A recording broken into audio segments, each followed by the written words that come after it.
All right, viewers and listeners, Meat Hook Jim here. And no, it's not the lockdown. It's still the stay-at-home order, John. Wow, you're bringing back that joke from last time. I Man, am. that's nicely done, Jim. Thank you. Thank you. And welcome to another laughing episode of the WrestleHorror Podcast. I am joined by my co-host, Donnie Hoover. Donnie, what's going on? Oh, just living the dream, Bubba. What's happening? Watching my wife and my daughter do the yard, and I'm not doing it. Hey, there you go. You got to teach me how to pull that off. I just got done doing my yard. Well, they like the new lawnmower I got them. It's a battery-powered 40-volt. Oh, nice. Battery-powered lawnmower, and they just love it to death because it's nice and quiet. There you go. Let them have at it, huh? All right, Chris was out there edging and weed eating. I didn't have to do anything. And of course, with us most of the time, Mr. John Orlando. John, what's going on? How's it going, everybody? Hope everyone's safe and healthy and whatnot out there as we continue to push along here at the in this quarantine lifestyle that we're living, huh? You know, there was way too many people on the road today. Myself included. But we're not going to talk about that. We've got we got our special guest with us this week. His name is Sherman Tank, but I've heard that he's reduced size to like, I don't know, some kind of Jeep Wrangler or something. But Tank, how are you, man? Not too bad. How about you guys? We're hanging in there. Hey, thanks for joining us on WrestleHorror. Yeah, thanks for having me, man. So I'm going to let Donnie kick things off with this episode here. So. Yeah, I say for all the old schoolers in our region, they definitely know who Sherman Tank is. But for all the new people out there, he's been away for a little while, taking a little break.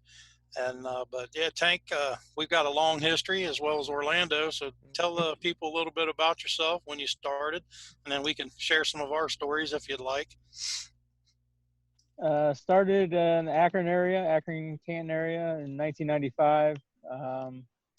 Chief down Red Cloud broke me in at a really early age, and started traveling around with him when I was like really young, 13 years old, and just learning the trade, learning the business, learning, paying my dues, and then moved to Columbus in 96 to pursue a degree at Ohio State, and that's where I met you crazy guys.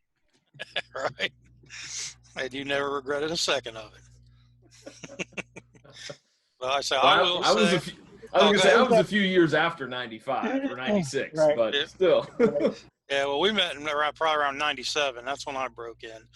And I say Orlando probably knows this. I don't know if Jim does, but this guy right here was probably without a doubt one of my favorite people to work with and to wrestle. Reason being is his style was similar to mine, and because we're both kind of dumb, I guess. But yeah, we worked well together. He was Sherman Tank. I was the Orient Express was my moniker. So we were both kind of big. And the thing I liked most about him, which is weird, is that he could lay him in on me to where it was easy for me to sell because, like I said, I was more of a stiffer worker than most people. And it's just the way I liked it, and I didn't like when people worked light on me because I couldn't feel what they were doing, so I didn't know how to sell it, I guess, if I wasn't looking. So I didn't have to worry about that with Tank because we had this agreement. I mean, we were like, great friends, and he was showing me a lot, kind of took me under his wing along with Roadblock and a bunch of the other guys, and we just basically got in there and just hammered the shit out of each other. And we didn't care. Like we tell each other if we hit each other too hard, that's just don't worry about it, just keep going. And that was just kind of the style we developed. And I think we never worked together. We was never a tag team. We were always across the ring from each other, and I think I probably enjoyed every match we ever did. I don't know one match that we did that I didn't enjoy. And but yeah, he's been around the block. He's met a lot of people. He's done a lot of good stuff. And so yeah, I mean, he's, like I said, he's probably one of my favorite people in the wrestling business to work with. I appreciate that. Yeah, you were always one of my favorite as well. I would assume that's why we, as stiff as we were, that's probably why we're having the health issues that we've had Probably over the didn't last help. 20-some years. Yeah, it probably didn't help matters much. Right, for sure. This guy here, it wasn't really his fault, but I'm just blaming him. But we were actually in practice one night, and we weren't even wrestling in a match. We were in practice, and he did. We were shooting a commercial or something for. Yeah. Oh, yeah. I think it was. And he gave me a spine buster because that was like his finisher. And we were just practicing some spots. And I didn't tuck my head enough, and my head bounced off the mat. And I legit started seeing like Goofy, like the Disney characters and the story characters. And like I saw stuff like floating around in the sky, and I was like, I see Goofy, and like people are like, what the fuck are you talking about?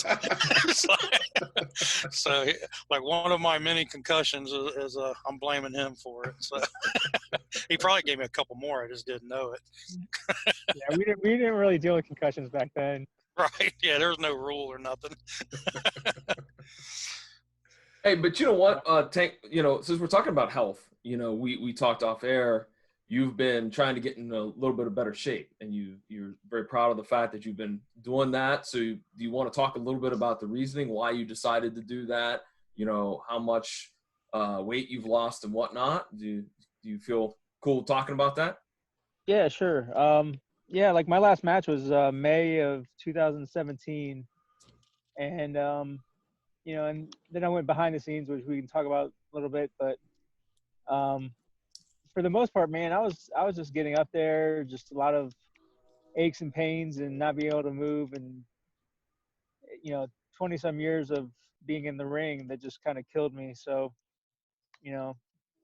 between football and wrestling and just daily life, it's getting hard to move. So I just took it upon myself to make the change and drop some weight. And I think now I'm around 152, 153 pounds down in about a year and a half. So almost 2 years. Very cool. What are you doing to get them results? Just strict calorie deficit, deficient diet type thing.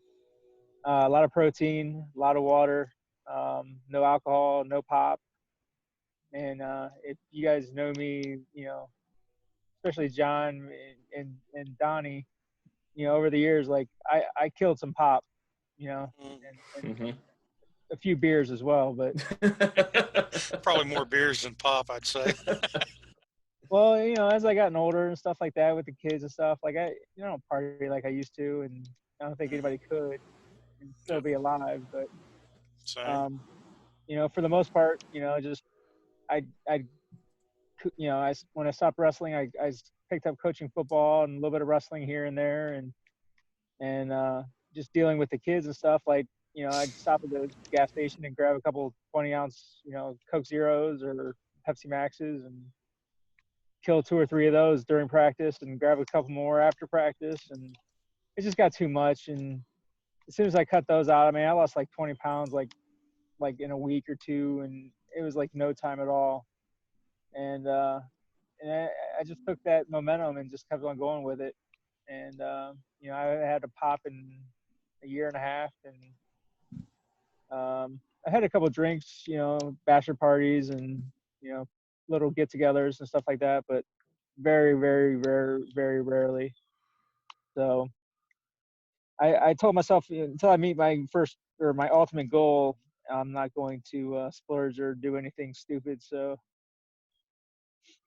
I guess I was gonna say real quick, Tank. Sorry, Donnie. Bottom line, do you feel better? I guess that's the bottom line. With making these changes, does your body feel like it's healing, like it's better and whatnot? Overall, yeah. My knees move a little bit better than what they were, but there's too much damage to my knees and my hip to ever, really be healthy 100% again. Mm-hmm. But and I don't think I've ever talked about it, but man, I was pushing my highest was 439, and right now I'm sitting at 290. So I was 290 yesterday, day after my birthday. So Very cool. Cool. So- That's That good. was great. that was kind of what I was getting hit because like I said, I know last time we had seen each other, we went to the old 1333 spot and went to Right. Dewey's Pizza for dinner, and I noticed like both of us was grunting and groaning, getting up from the table, go to the bathroom or to go to leave or whatever, and I was just wondering like like John had asked about those pains and aches, and what are you feeling better than before, or just like you said with your knees and hips, it's just the same pretty much, you're just lighter. I mean, definitely it's better. Like I said, I'll never be 100%, but I didn't expect to be. But at the same time, like with everything going on, anything's better than nothing. And when I get out of bed, I don't sound like an old man anymore. Like there's no, like groaning and moaning, and There you go. I pop out of bed pretty quickly, and just going upstairs a lot easier, coming downstairs a lot easier. Where my knees, they'd hold me, but just it just didn't feel secure, I guess, safe. Going up downstairs, like. But for the most part, yeah, I'm feeling pretty good. I'm feeling a lot better. Thank God I took that initiative to do it. So. Let me ask you this, Tank. Sure. I'm doing something similar right now, and you said you're on a calorie deficit. Are you counting your calories every day? No, I'm not. I just for instance, this morning I had one piece of bacon and probably 2 forkfuls of scrambled eggs, and I left the table and went outside, and I've been working all day, and sitting down here, like I talked to Donnie a little bit earlier, and he asked if the podcast was still on. I'm like, yeah, I'll just be home in about 20 minutes. That was the first time I sat down all day. Okay. So it's not the most ideal situation. I should be eating 3 or 4 times a day. I got to force myself to eat sometimes because I'm just go, and Okay. before the podcast, I grabbed a protein bar and I grabbed some water. So, the big thing is staying hydrated to me, like, Right. Well, I'm not going to pretend to know what both of you guys have gone through physically, because I'm just a ring announcer. I don't have to go through all that. But I was similar to you. I reached a high weight of 387. I said, I've got to do something to change this. And since January, I've lost about 52 pounds. Great. Congratulations. Thank you. Yeah. It just, I mean, when I would look in the mirror, man, like it never really, like I never really looked to myself. I never really looked big. And then you see pictures and stuff, and I always hated getting my picture taken. And then I see those pictures and stuff back then, and I go, damn, bro, you were huge. Mm-hmm. And then, it just wasn't healthy. And, and I'm no expert. I'm not claiming to be an expert, no health fanatic or anything like that. But, it kind of feels good to kind of give back to certain people. I worked with a doctor. I didn't mention that, but I have worked with a doctor about like what to try to stay away from, and what to focus on, and like I said today, like I'm not showing a really good example of what their program was, but for the most part, I feel good trying to help people, reach their goals and health and that type of situation. And if I can keep somebody from going down that path, Right.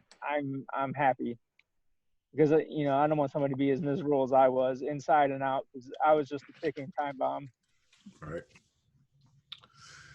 Well, let's go back to talking about wrestling there, Tank. Sure. For those that are maybe not familiar with you, who were some of your favorites? Because we're all big fans, otherwise we wouldn't be doing this. So who were some of your favorites as a kid to watch? Come on, we're not doing this for the money. Yes, there's lucrative contracts that we all have.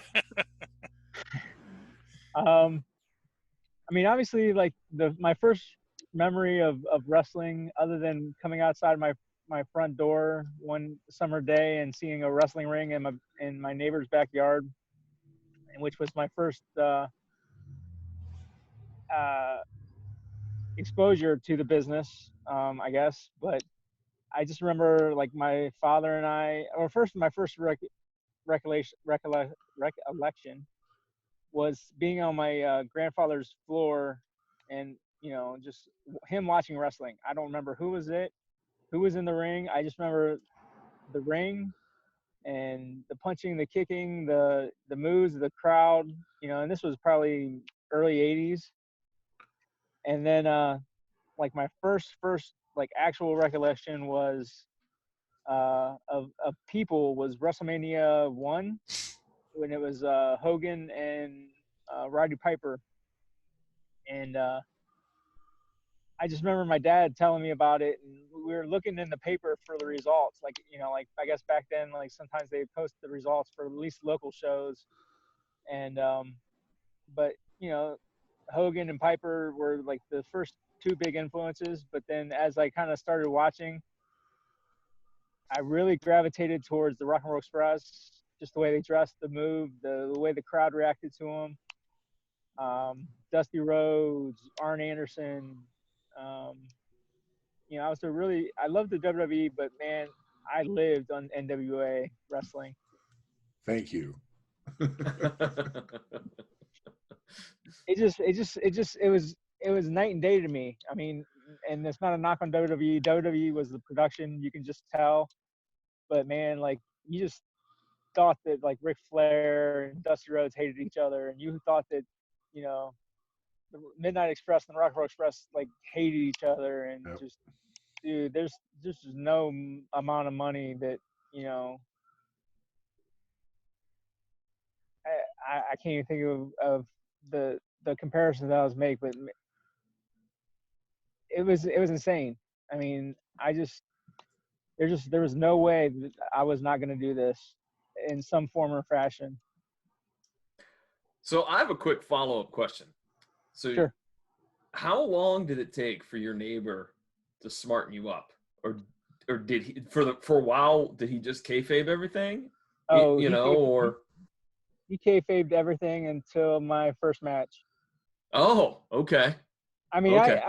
I kind of, like I said, like I started, my first match was a month before my 18th birthday in April '95, the beginning of April. And so from the time I was, 11, 12, 13 to 18, I would travel with him and the Green Hornet to every show, because they had a ring and they had their own promotion. So if it wasn't their show, we were on the road to somebody else's show. And I had met so many cool people: Jesse Salica, Lord Zoltan, Frank Stiletto, Kid Collins, Thunder Morgan, Jimmy Lee. I mean, there's so many guys on the independent circuit in and around Ohio, Pennsylvania, West Virginia. I mean, there's so many guys that I've met and learned from over the years, just by sitting down, shutting up, and just watching and helping, set the ring up, take the ring down, play the music. I did everything but ring announce, which I don't think I could ever do. So hats off to Jim and John over there. So I got you covered. But yeah, man, like just being at shows and kind of like before, sitting in the locker room, just sitting there in the corner and just listening. And I mean, like I said, you kind of like get how things are ran, but you never say out loud, because you just knew that this was something special back then. Mm-hmm. Even this was like, the late 80s, early 90s. You just knew that you shouldn't be talking about this. No one ever said anything.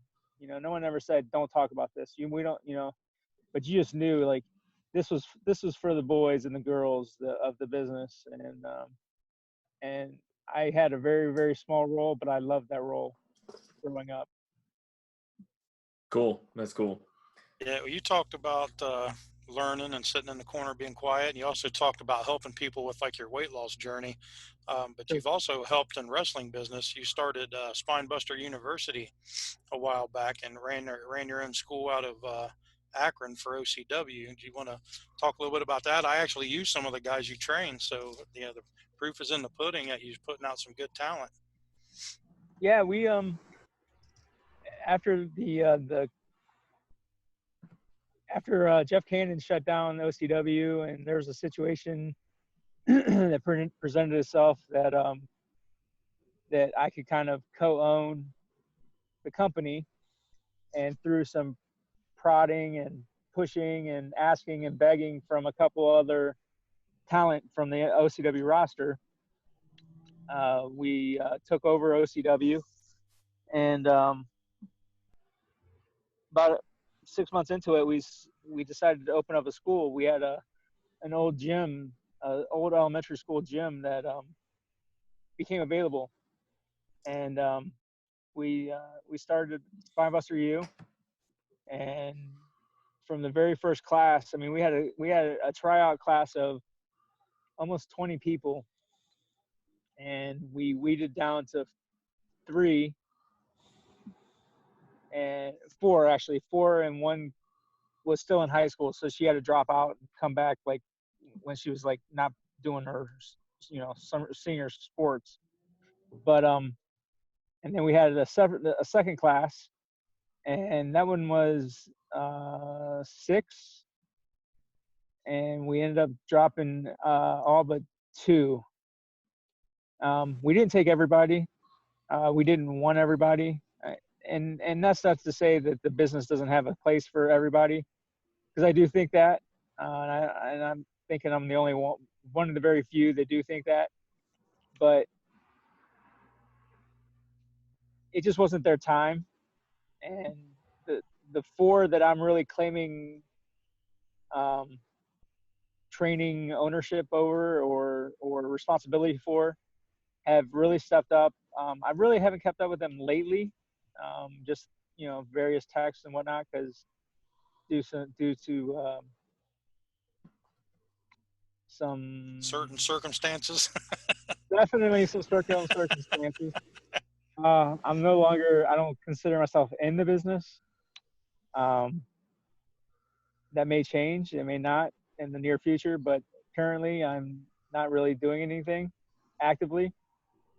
And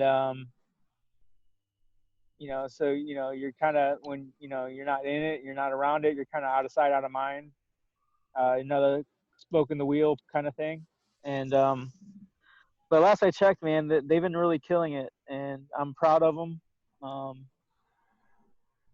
And hopefully they kind of do the things that are required and necessary to take it to that next level, because at least 3 of them, I think, have the ability.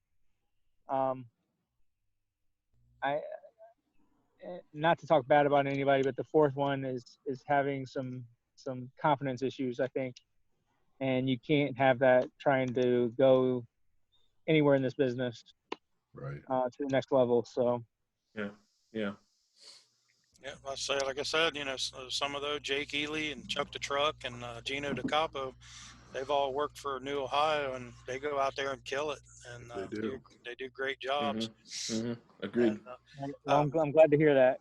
Oh yeah, very respectful in the back. They're like the perfect, they're doing you proud, so you should be proud of that. Speaking of you not being in the business anymore, even though I've tried numerous times to get you to move back to Columbus so we can get this going again.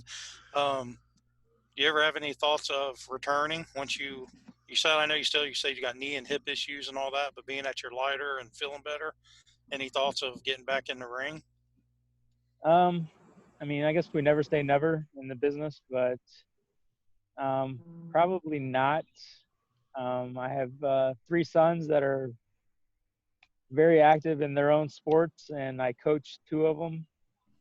So for me to kind of take that focus away from them, I don't think is fair.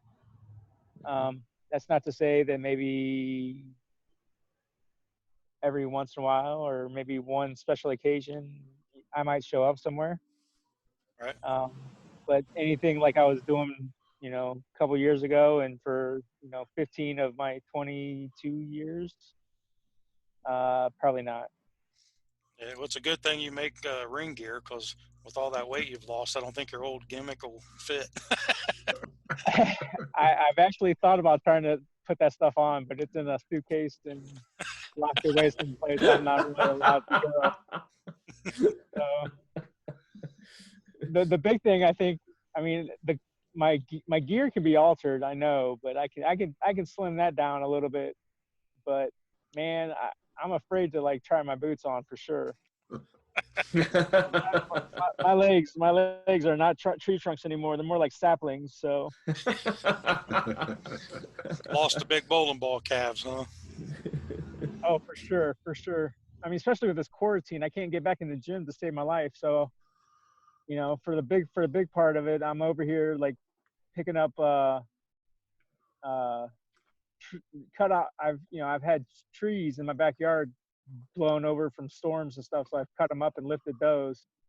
But there's only so much, trees I can lift. So, I'm hoping the gym opens up very, very shortly. So safely, but shortly. Mm-hmm.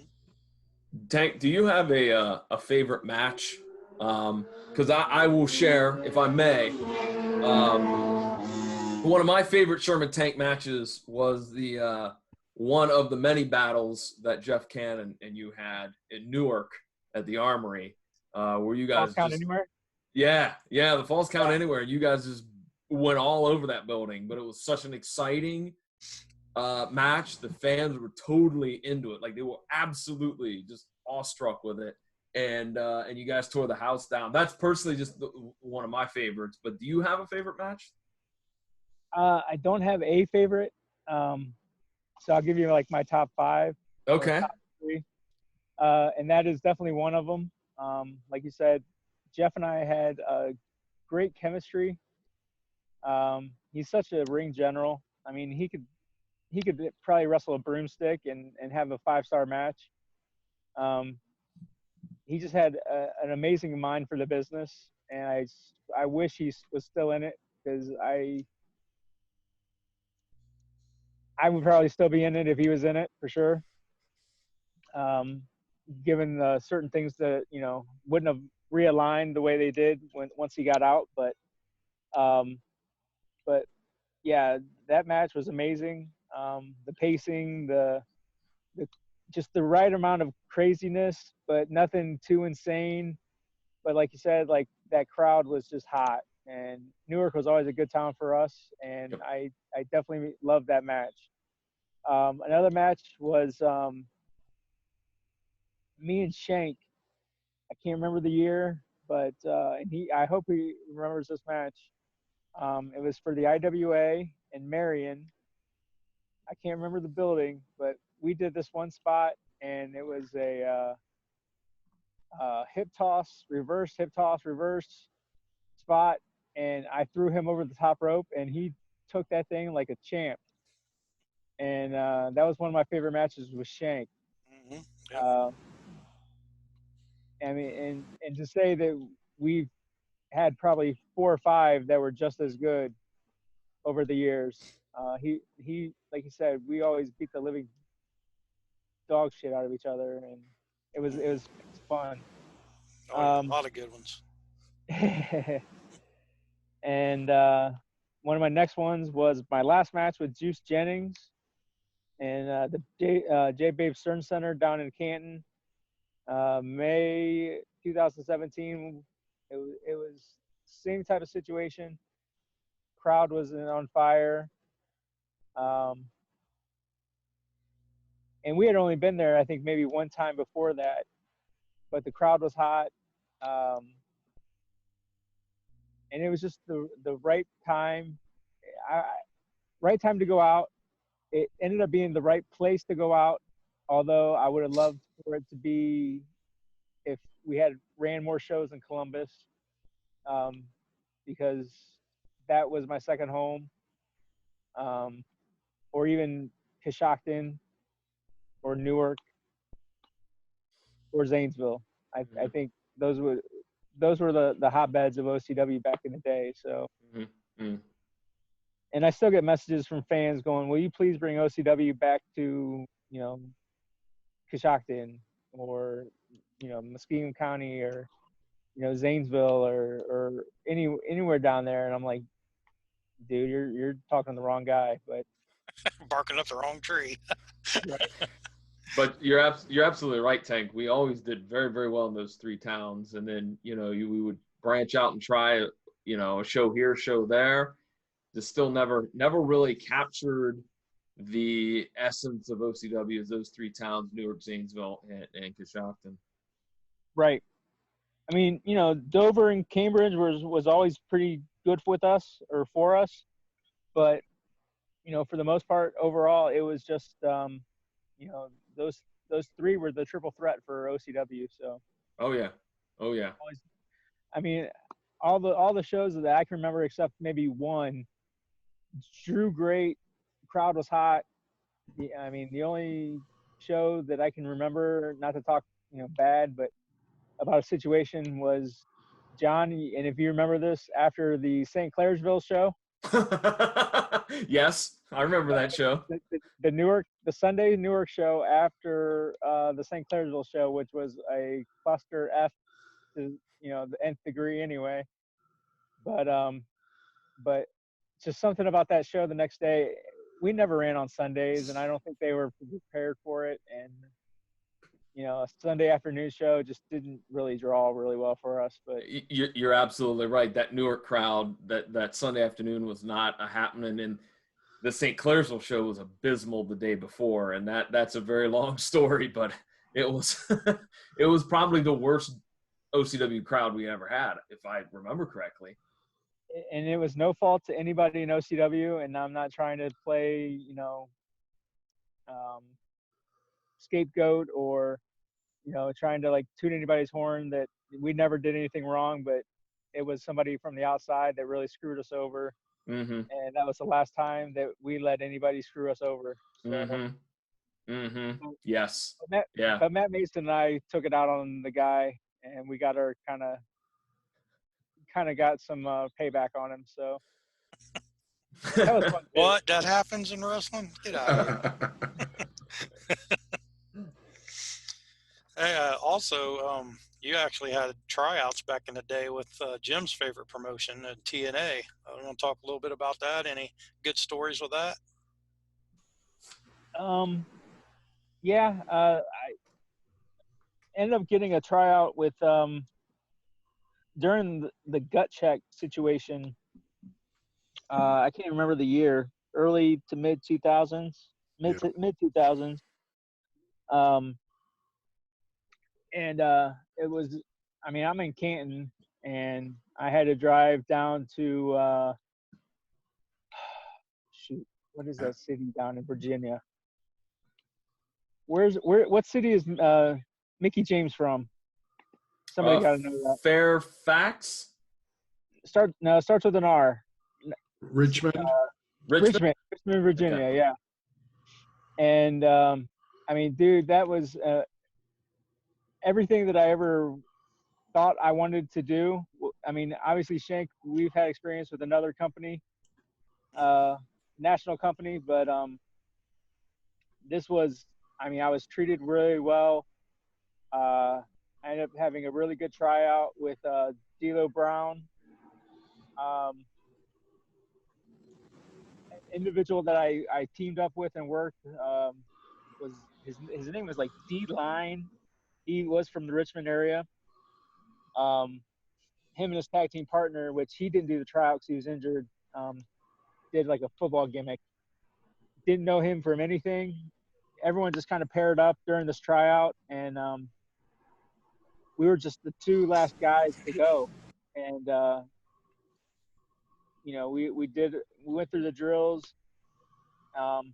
Funny story is we were going to do chain wrestling, and you know, a couple people went, and me and D went in, and I looked at D'Lo and I go, dude, this is going to be epic. And he goes, and D is a big guy, not as big as I was, but he was still a big boy. And D'Lo goes, man, I go, this is going to be epic. And D'Lo goes, yeah, I'm sure. And we went in there, and as soon as we went to go lock up, and again, there was no talking. There was no planning. It was just go out there and feel each other out and kind of, just go with it. And as soon as we went to lock up, I went for a go behind into an amateur, and we just rolled, man. And it was like magic. And when we were done, we got a standing ovation by the other tryout people. And D'Lo goes, holy shit, that was amazing. And then he goes, that was epic. And I was feeling pretty good about myself, and as D as well. And then we ended up doing a match, and we had assuming everyone's fairly smart about watching this podcast, so we had a 5-minute match, and we had 5 minutes to talk it over, and that was it. And we had to put a match together in 5 minutes, and after that match, we had another standing ovation by the crowd, by the boys in the back, by I had merchandise people come up to me. I had all of the roadies come up, all the people that do all the set design and everything. They all came up over and congratulated us and said, of all the trials they've had over the course of however long it was, like months or a year, that was one of the best trials they've ever seen. And when it was all said and done, and while we were stretching, to kind of backtrack a little bit, there was a couple of people sitting out in the crowd, and one of them was Jarrett. And so we're sitting there and do the tryout, go get changed in the back and stuff, and Jeff's back there, and he was really, really cool with me, and I really appreciated his professionalism. I could never say another bad word about Jeff Jarrett. I know some people not really a fan of his or whatnot, but I mean, Jeff, he treated me like I was on the roster, and invited me to stay for the show.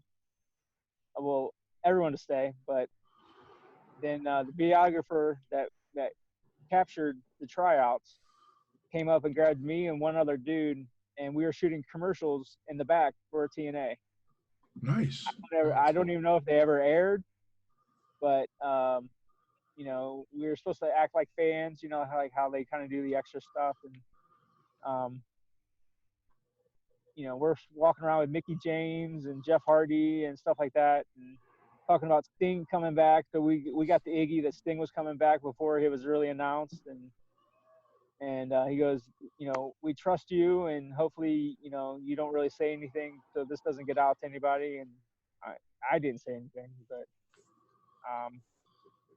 and when I met with D'Lo to discuss the tryout, he goes,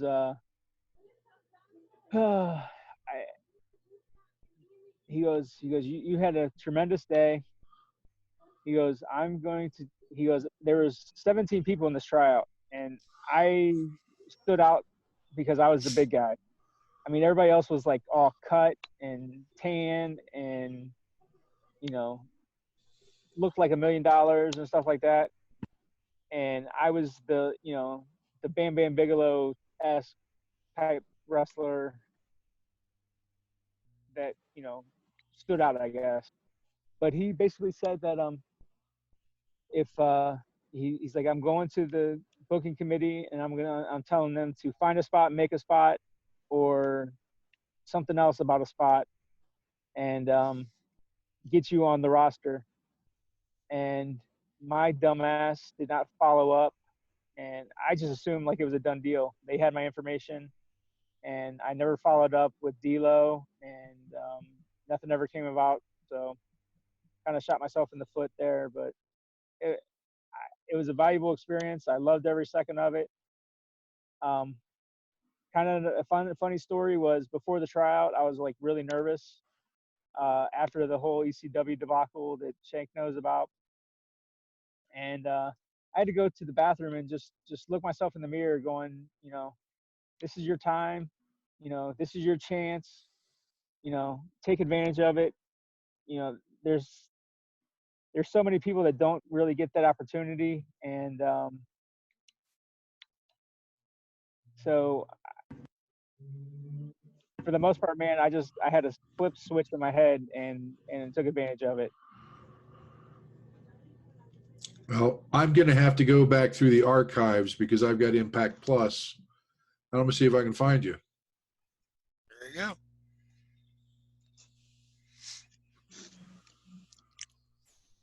So what you're trying to tell us is your TNA tryout was way better than our multiple ECW tryouts that you were making reference to? Yes, I was. Yeah. They weren't what are you talking about? ECW guys weren't as warm and welcoming? Well, there's one gangsta that is on my hit list if I ever see him in person. Right. Are you mad? He didn't mention you on his Dark Side of the Ring episode? No. The funny story is he tried to add me on Facebook about 2 years ago. And I was like, yes, Jerome Young. And I was like, are you effing kidding me?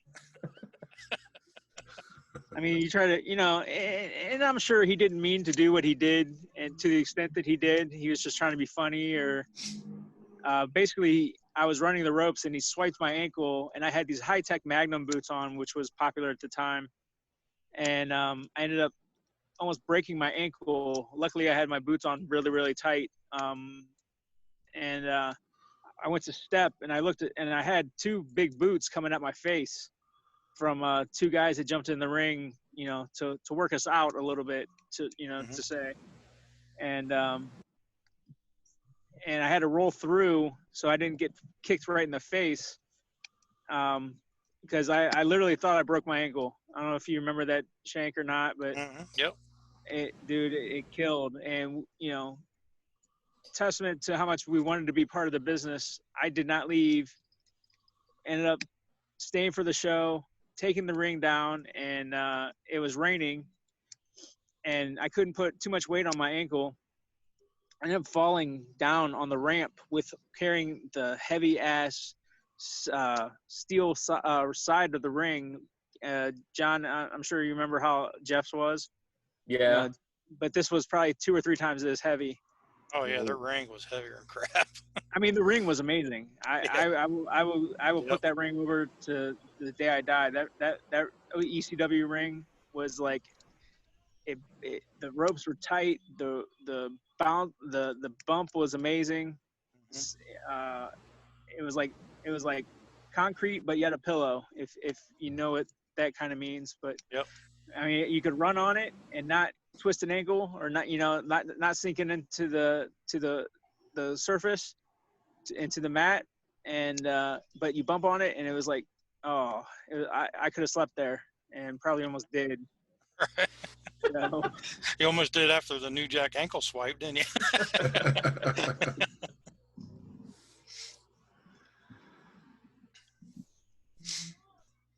Yeah, but to say the least, TNA was they treated me a lot better than ECW did. Shout out to Dick Grimes for being cool though. Yep. Right on. And Nova. Yeah, there was a lot of cool dudes. Like I said, the tryouts that we did. It's just there's always them bad apples that usually leave a better impression than the good apples. You know what I mean? It sticks with you. Well, at least I didn't get my balls tagged and like Hot Commodity did. So right. Right. And not even tagged, like felt up, I guess. Molested. A chew. Yeah. So, Tank, what I know you're not training anybody right now, but what is the most important piece of advice you could give anybody that's getting into the biz? The biggest piece of advice that I think I could give anybody who wants to be in the wrestling business is, first off, no matter what your goal is, whether it's, just do the independents or do, try your hand at AEW or WWE or Ring of Honor or any national company, is you got to want it. I mean, it's got to be what you live and breathe 99% of the time. Because even doing it on the independent scene like we did, I mean, you miss so many birthdays and anniversaries and holidays, and to do that, you know, nationally, you're gonna miss a lot more. So you gotta want it. That's the big thing. And the other thing is, man, just shut your mouth. Everyone wants to be a star. Everyone wants to, you know, be the champ or you know, be the superstar. Not everyone gets that chance. Not everybody, you know, has that opportunity. But you got to learn the business before you can even start grasping, you know, at the chance to succeed. So, you know, I referenced earlier, you know, when I was coming up and paying my dues and sitting in the corner and talking when, you know, I only talked when I was talked to, or when somebody spoke to me. And I just shut up and listened and learned. And, you know, I'm not saying I had the best career or made the most money or the most memories, but I think I did fairly well for myself. And, you know, for the most part, I think I attribute that to the people that I ran with and the opportunity and experiences that I had, where, you know, and it all started when I was sitting in the locker room when I was 12, 13 years old, shutting up and learning. So I didn't do everything the most perfect way. I probably burned more bridges than I built, but I'm not upset about that because I am the person that I am because of what I did. But for the most part, and I stood up for myself, I think, finally, to a lot of people that, you know, discounted me and counted me out. But, you know, I wasn't a pushover, you know, to anybody, I guess.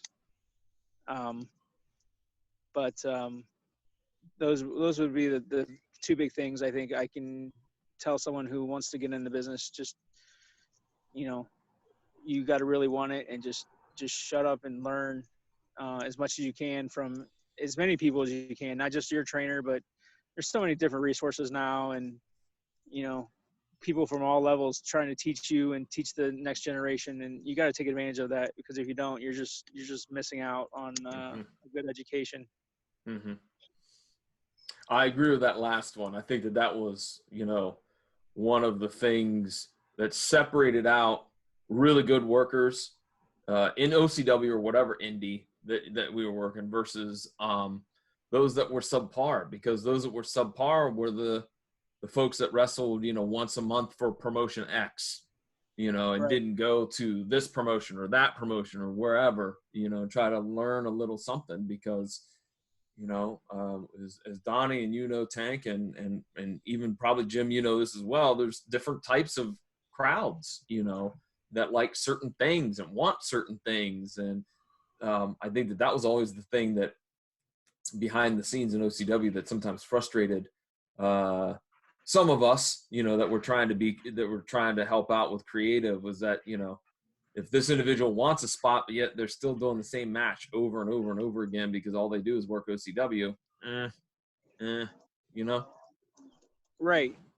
And that's fine. Like if all you want to do is one promotion once a month, sure, yeah, that's all you have time for, or you know, that's, you know, just the scope of your ability or availability per se, then that's great. That's awesome. But if you are doing shows once a month for one promotion and you're drawing the same 50 people, not that OCW ever drew 50 people. I think that was a bad show if we ever drew 50 people. And, you know, you had dreams of going to WWE and that was your goal, then you're not going to get there at all. Yep.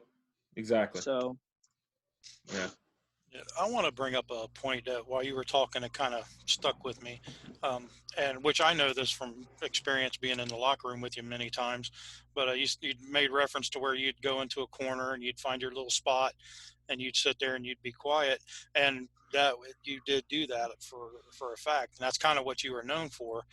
But some people would take it as, that he's conceited, or he don't like anybody, or he doesn't want to talk to anybody. But other people take it, so you just want to take it as, like you said, you're sitting there, you're being quiet, you're listening, you're learning, which I did this stuff a lot too. But, I was also a goofball, and just for people that's listening, that's wrestlers or in the locker rooms, if there is somebody that's sitting in the corner like that and they're being quiet, they could be for different reasons. You might think they're stuck up, or they're conceited, or they don't want to talk to anybody, but maybe that's just their style. Maybe they're just sitting there listening and learning. Maybe they're introverted. Maybe they're not, outgoing. I mean, Tank would be in the corner, and, a lot of people would walk right by him, they would say, hey, give him the handshake, but that was about it. And people really didn't, get a chance to talk to him or know him. And then you got guys like me that would like walk up behind him and grab him by the tits, or when he's sitting in his chair, I'd go up and rub my junk on his shoulder or something, Oh, you got guys like me that do stuff like that. And, you come to find out the Tank's a great dude, Babe, bro. Yeah, right. So, just for future reference, anybody out there that's listening, if you have that quiet guy or gal in the corner, go up and talk to them. Maybe they're just doing their business and trying to learn. I always say, shut up and listen. That's my moniker as well. So, when you mentioned that, it just kind of brought that to my attention, and I just wanted to throw that out there. Yeah, and to say that I was an introvert is saying the least, but I mean, I never should have been in this business per se, because I was never really like outgoing, or, and I was labeled as someone who thought I was conceited or stuck up or knew it all or whatever. But dude, honest to God, the big thing is I always never thought I was good enough. I never thought I was, and that's why I never really attempted any, other than ECW and TNA. I never really, took advantage of opportunities, because I never thought I was good enough. And I don't know if Donnie remembers any type of the situations like that. But I mean, I had a ton of self-doubt. And I mean, again, not to put myself over, I was better than I thought I was. Absolutely. But I never thought I was good enough. And that's why I never really tried WWE or WCW, but yeah, and I bet there's a lot of that out there. People just don't really talk about it. Oh, for sure. Yeah. Oh, yeah. I mean, the level of introvert that I was, I'd almost would mark that up to some sort of like mental, what's the word I'm thinking of? Like mental, help me out here. Like condition or like mental health issue? Yeah, like a mental health issue. Yeah. And it wasn't even just wrestling. It was just life in general, man. I never thought I was like, I never thought I was good looking enough or smart enough or athletic enough or for anything. And, up until probably 2 or 3 years ago, I still thought that. And at times I still do. And again, and I'm not trying to say that I'm any of those things, but, I just stopped caring what people thought. Mm-hmm.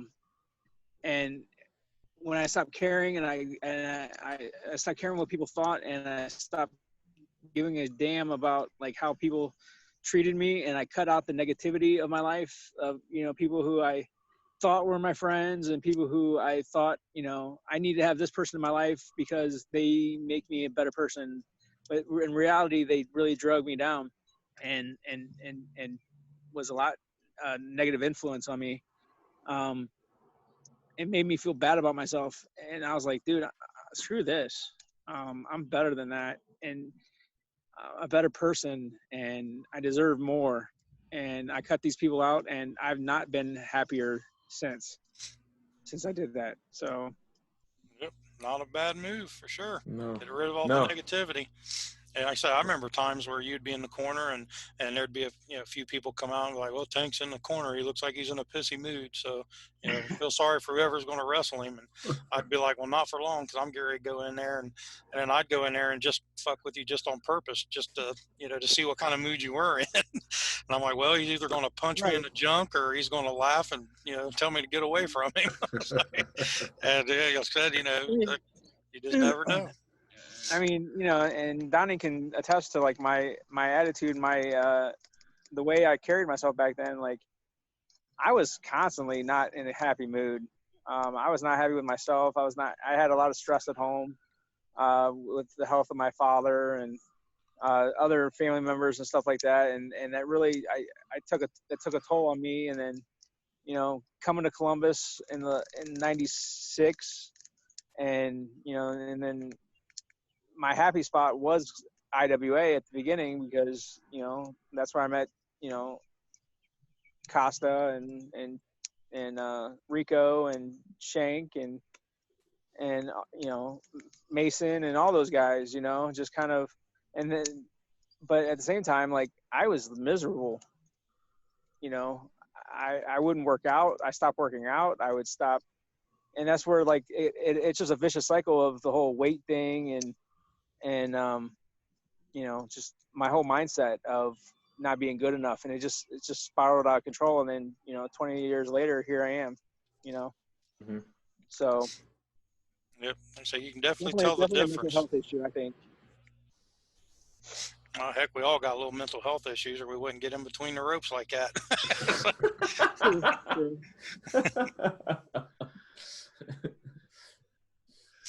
I never claimed to be sane, so. Right. Speaking of insane, let's switch the gears a little bit and go to the horror side of it, if you guys don't have any more wrestling questions. Go right ahead. And like I said, I don't even know. I can't remember if we've even talked much about it, but are you a big horror fan? Do you like horror? I think you went to a haunted house with me and Terry and them once or so, I believe. Oh, yeah, for sure.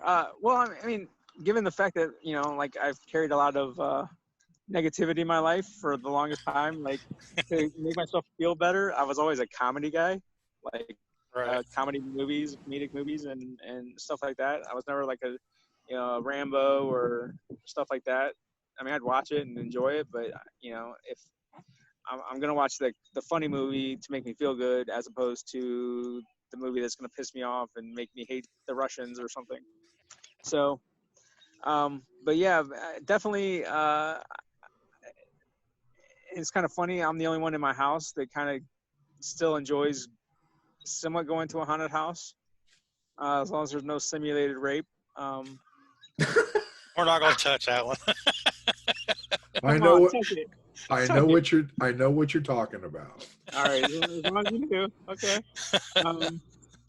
Yeah. And see, if I may interrupt, I thought the best sentence of this podcast was "rub my junk on his shoulder," but yet, he's always trying to up me, bastard. Well, you set the bar too low. But yeah, like, for the most part, like, I mean, I kind of grew up with, like, Nightmare on Elm Street and Halloween a little bit, and Friday the 13th. Those were like my jams. But aside from that, like, I go to a haunted house now and I kind of, like, laugh at people. I hate to say that, but a friend of mine a couple years ago went down to Mansfield Prison for the haunted house, and we were going in the jail cells just for that experience, and they paired us up with like 4 or 5 different, like, women group, like, people walking down. They want you to grow in groups of like 7 or 8, and they put us with a bunch of like 20-something women, and they're jumping left and right, and me and my buddy are like laughing, and that kind of sucked because it just wasn't scary for us. But right. But the whole, like, the haunt, the paranormal, I mean, I'm definitely interested in that. So yeah, well, that's Jim's cup of tea right there, because he's a big haunted house actor. That's his thing.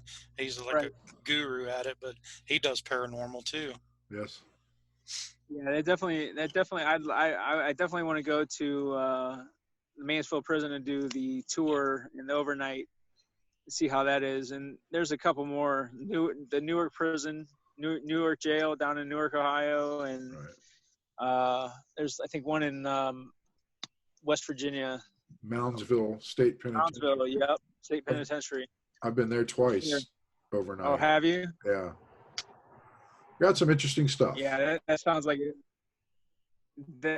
See, I don't have any of the equipment, but just the whole experience, I think, would definitely,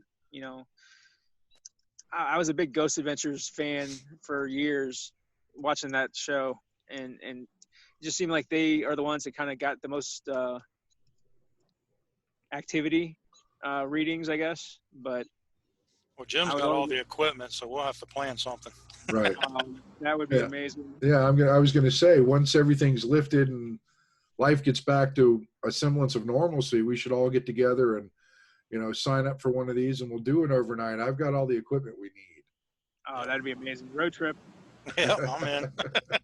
Come on, John. Damn it, I was trying to slide under the radar. John's afraid of ghosts. That's why we need him to go. You'd be like those 20-year-old girls that we went with. Come on. That's right. Exactly. Exactly. You scream like a girl, John? Probably. Well, we'll probably find out. We're going to make him go with us. Yeah, we're definitely going to have to do something like that. I know Donnie's been itching to do it, and you've shown an immense interest, Tank. So it'd be a lot of fun to do something overnight. Yeah, so Shauna Reed, she's big into it too. I'm sure we can get a big crowd. Sure, we could. Big group. A bunch of wrestlers? Oh, yeah. That'd be amazing. Well, you know what? See who will separate the men from the women. And I'm not even talking about sex. Right? Well, I mean, I've never been to one, but so I may slide onto the women's side. I'll tell you guys. I'm right there with you. I'll tell you guys this. Have you ever heard of Waverly Hills down in Louisville, Kentucky? Yes. That place is immensely haunted. I've been there a couple of times. We could get a group together. If we get a group of at least 10 people, we could do an 8-hour overnight for $100 a person. Oh, I'm sure 10 people wouldn't be a problem. And I'll tell you what, all I'm going to say, 4th floor. Just remember that. Is that room 21 or something? Room 12 or room 21?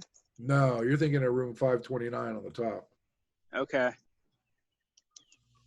Yeah, because I remember Waverly Hills. That stuck out to me. I didn't know where it was at. Couldn't remember where it was at, but yeah, I'm definitely down for doing something like this. Yeah. And Moundsville again is a good one to go to. It's a little less expensive. It's about $50 a person for overnight, and it goes like from I think 11 o'clock to 6 a.m. And then we can hit a Waffle House. There you go. There are sheets around that area. There might be something in Moundsville. There's not a whole lot in Moundsville. There is a nice little diner though. That's where we went for breakfast. So. Oh, mom and pop place? Oh yes. Nice. Best kind. Nice. But yeah, we'll definitely have to do that sometime. As a matter of fact, I just cleaned out the closets and found all 3 of my equipment cases. So nice. Cool. And I'm getting ready to build a thermal imager. Oh, that'd be amazing. So Chris doesn't know it yet, but I'm getting ready to build one. She don't need to know the details of that. Are you kidding? She's been wanting a thermal imager for years. That's what I'm saying. You build it and then you show it to her when it's done. Right. Yeah, that's what I'm going to do. Definitely better to ask forgiveness and permission. Right. I got to make sure I go buy the parts without her catching onto it, you know. Pay cash, Jim. Pay cash. Don't leave a trace. No trail. Or well, see, nobody's taking cash right now. Well, when this is all over, Yeah. you know. See, I can slide in with my American Express because she's not on that. Oh, there you go. There you go. All right, there you go. Only home without it. Exactly. But so, gosh, you guys get me on a paranormal, we'll never get off this call. But we're not. This isn't WrestleHorror Paranormal. It's WrestleHorror. All right. Well, paranormal is horror. But if I go into a building and it's dark and something starts touching me, I'm gonna be scared shitless. And it's probably a ghost rubbing their junk against your shoulder. Right. See, the karma comes right back to get you. It's gonna be a payback. Oh, Then they turn the lights on and it's Tank. I'm telling you right now, when I die, I'm doing that to you. So I'll tell you right now, I have been touched at Moundsville twice, at Waverly Hills once, and a private residence once.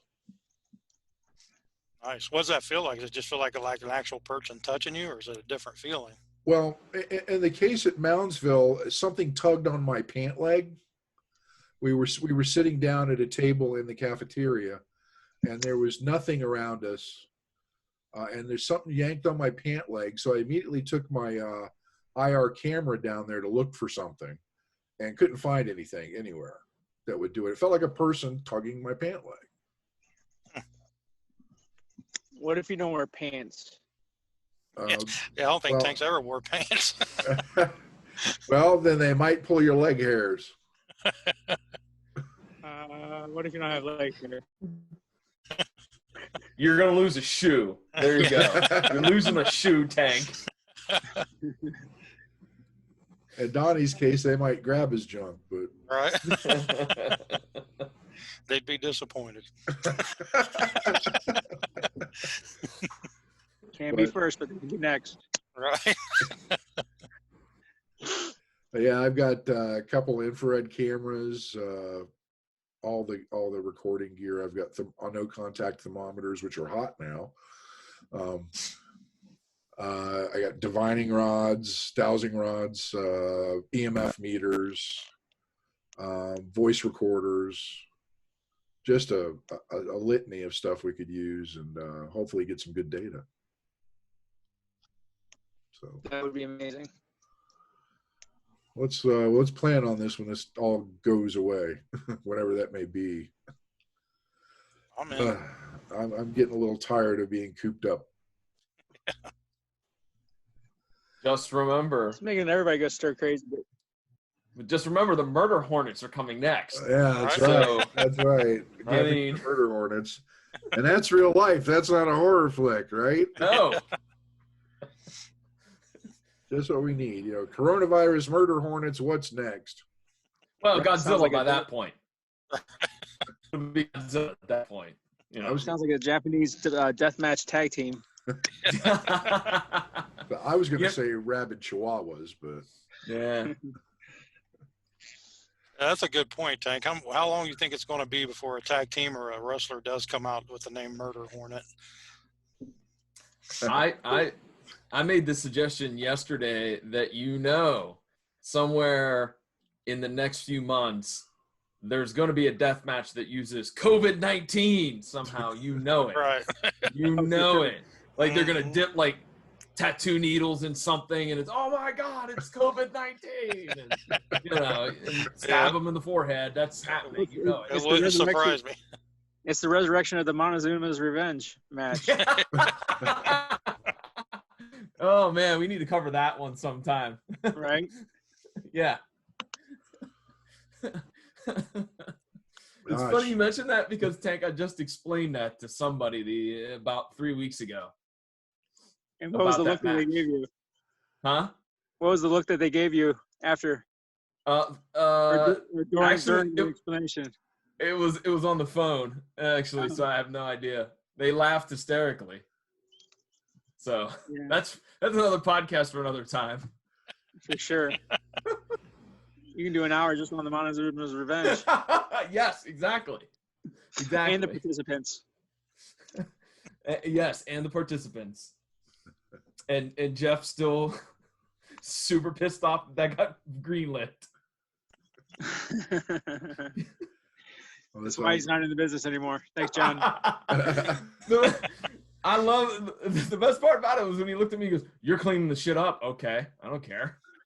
I get what I want, so I'll clean it up. Oh my! All right, that's for another time. Yeah, let's save that. It's been an awesome time talking here with Tank, and the clock on the wall is getting close to dinner time for me. So, All right. Well, I'm married. I have a wife that's going, dinner's ready. But this has been great. We've got some great insight to the business and Tank's weight loss journey, as well as some great advice and some great stories, and a lot of paranormal stuff too. So it's been a fun interview, Tank. Thanks so much for coming on. Thanks for having me, guys. I appreciate it. With that being said, I'm Meat Hook Jim, along with our special guest, Sherman Tank, Donnie Hoover, John Orlando. We're the WrestleHorror Podcast, and we are out.